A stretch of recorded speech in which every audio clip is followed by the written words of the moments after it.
the documentation that Pablo has that can come this close to feeling like the most damning of circumstantial evidence on proving something is a rule break by a really powerful rich person and organization, because I just cannot believe the amount of information that Pablo has that has everyone saying by consensus, I miss this kind of journalism. I can't believe how locked down he has this story. Well, he's got the sources inside Aspiration and inside the finance department of Aspiration.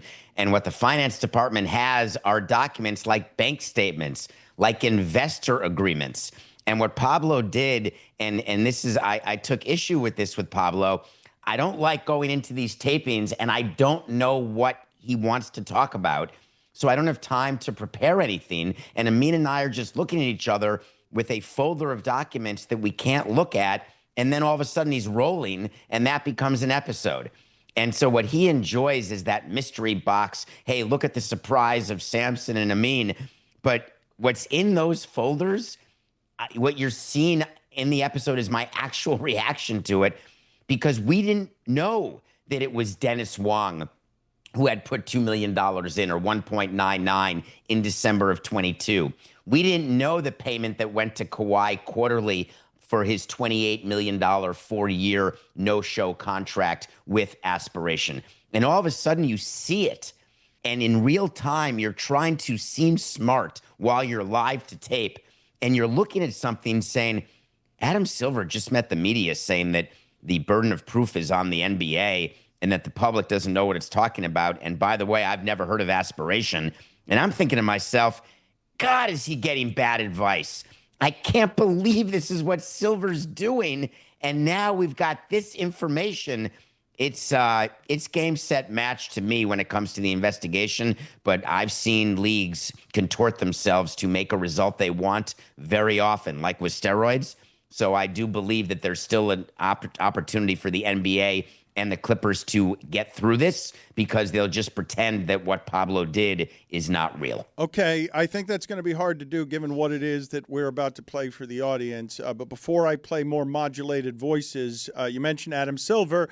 I didn't think he had a great week this week in a couple of different places. One, the way that he talked about streaming services and that the customer's going to get screwed and the customer's got to deal with it, but also how he handled the Pablo investigation. Hold on, David. You'll be able to correct me in a second. Let's get to the Adam Silver sound where he's reacting to not even today's Pablo report, because that was today at 5 a.m., and it's more damning. This is before the damning of today's 5 a.m. report. The podcast came out. It was news to me. I frankly never heard of the company Aspiration before, and I'd never heard a whiff of anything around an endorsement deal with Kawhi or anything around engagement with the Los Angeles Clippers. So it was all new to me.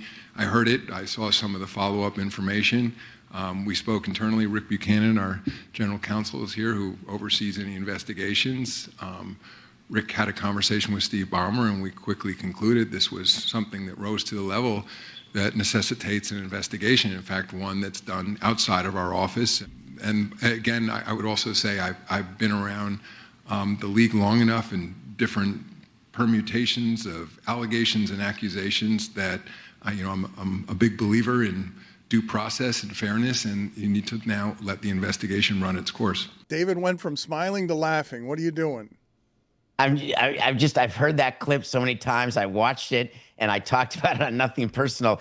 It's not credible to me for him to say he's never heard of Aspiration. They were on the seat backs of a Clippers game in 2022 at Crypto.com Arena, number one, number two. When there's a $300 million sponsor of a club, which is what Aspiration was, they sponsored the Clippers for over $300 million. What the league does in that case is they call on the company and say, hey, you got any more for us? We'd like to do a national deal. So there is so much cross-pollination when it comes to the commissioner's office and the teams, when it comes to sponsors and companies, that for Adam to say he's never heard of Aspiration, it just doesn't make sense. It would have been smarter of him to say nothing, to say Wachtell Lipton's investigating. See you later. Let's talk about the heave rule. Let's talk about the fact that we're a highlight league. But instead, he kept going, and I don't understand why. And now he's got to wake up this morning, and the bat phone's going to ring, and it's going to be Dennis Wong putting $2 million in, and there is no denying this. This is a fact. Dennis Wong put $2 million into Aspiration, and that money was used to pay Kawhi Leonard when they couldn't pay the rent. When it was collapsing, he put $2 million in. You know, if you want to make a bad investment and throw good money after bad, okay. Dennis Wong had never invested in this company before. It was Ballmer who had invested $50 million before. So Dennis Wong comes in, and LLP, and limited liability partnership. Tony, way to go. But that just means it's named DEA. You want to find something out? Could you find out if the E and A in DEA 88 is maybe his wife's first initial and his daughter's first initial? Not very original to name your LLP that. But if you look at his family, maybe you'll find what DEA is. But it's Dennis Wong, a minority owner of the Clippers, the minority owner who puts $2 million into a company that has no money. And then 9 days later, 1.75 of that goes to Kawhi Leonard for a quarterly payment that was late. How does the NBA ignore that? Forget what Adam says about burden of proof. I think that Adam's going to have to change his mind, and you'll see it happen. I don't think you answered directly my question. Have you ever seen, in a rule-breaking type of environment, this kind of documentation produced by a journalist that is more information that the league has, more information than any of us have, and it's all there in paperwork you can see? All there that would be available in public through the bankruptcy filing and then through a source. No, we were looking for papers like this in baseball. A quick Marlins story. We tried to find out with the Shohei Ohtani signing, we would always try to find out what the Angels had promised Ohtani that would have been against the rules. We tried to find stuff out on the Yankees and the Red Sox who were doing things with their reporting of revenue. So we'd go to games and look around for sponsors that they may not have reported or try to get to the bottom of things, but we could never get things in writing. And there were committees who were formed for the sole purpose of trying to make sure teams were being honest. And the NBA has one of those also, and Steve Ballmer is on it. Steve Ballmer is on the audit committee in the NBA, which is responsible for the financial reporting of the teams. So there's great irony. But, man, I spent a lot of time searching, but Pablo is not my employee, so we never found it. David, we're obviously not in a court of law. So the rules are different with the NBA and what they need to do and what they have to do or what they will do. But if we were in a court of law and these documents are presented, this case is over, right? Well, no, there's rules of evidence when you have to go back to where these documents came from, how were they secured. So there's a chain of custody of evidence. And then there is someone who has to, it can't be Pablo reading this and putting into the record that which his reading of that document is. It has to be someone who prepared the document or someone who can speak to the truthfulness of that underlying document.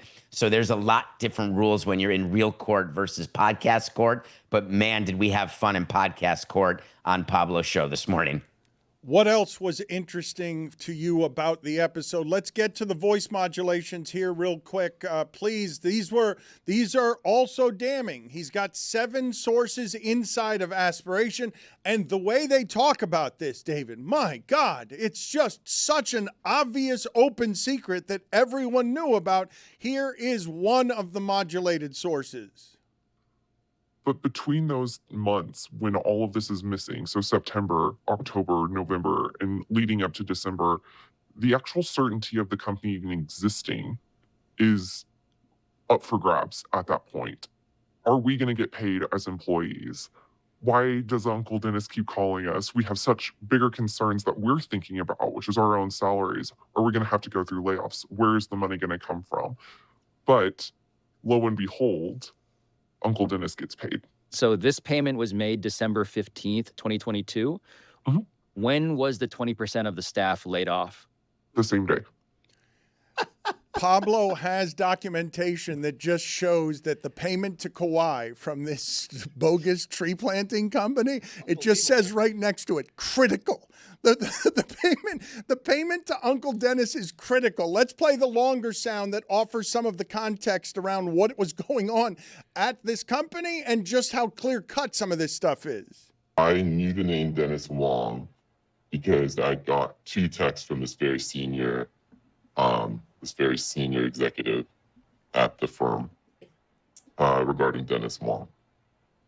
So inside of Aspiration, Dennis Wong's investment was identified as an investment with the Clippers clearly attached as part of the identification. Yeah, and I do have another text as well. This is from November 13th, 2022. And it says, Wong is Ballmer partner. How surprising is it that a new investor would put money in December 2022 who had not already clearly been deeply invested into the company? So it is beyond shocking.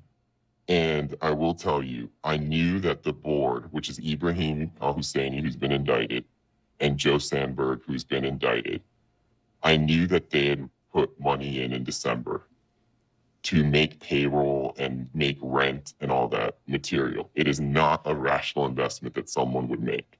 So it is very shocking to me that $2 million was made as an investment by Dennis Wong, who in my text is identified as the Clippers, Steve Ballmer's partner, a week before $1.75 million was paid to Kawhi. David? I think it's important to understand 2 things with what we just heard. One, when you associate Dennis Wong and the Clippers, I'm not using the fact that he got information, this source, she, they, whoever it was, we heard the modulated voice also during the show, was that it said Wong, open parens, Clippers, close parens. As I've told you, I have in my phone Steve Dry Cleaner. So I would not be surprised if it was associated so people just knew Dennis Wong Clippers. So that's not evidence to me. What's evidence is the relationship between Steve Ballmer and Dennis Wong, the close relationship that exists when they were roommates back in Harvard, when they are with the Clippers together, building into a dome together, going to games together. There is no way with Dennis Wong's daughter working at the firm. The question is, would he put $2 million in to save his daughter's job? Would he put $2 million in because he thought he would save trees? Would he put $2 million in because he was asked to by Steve Ballmer or by his daughter or by Joe Sandberg? All of those are possible. But for the NBA's point of view and the investigation, the timing of the $2 million that comes in and then goes out to Kawhi, that's what's going to interest Wachtell Lipton, the investigators. Why did you put in $2 million at that point? And the burden is on Dennis Wong, who could end up being like Ipe, could end up being the fall guy here for this version of Ohtani. He's going to have to say to Wachtell Lipton, I believed in this investment. I believed in helping out my friends, a company that was in need. And then it's going to be up to the NBA to decide whether that is rational and credible, because rational is what you need to prove to not have salary cap circumvention.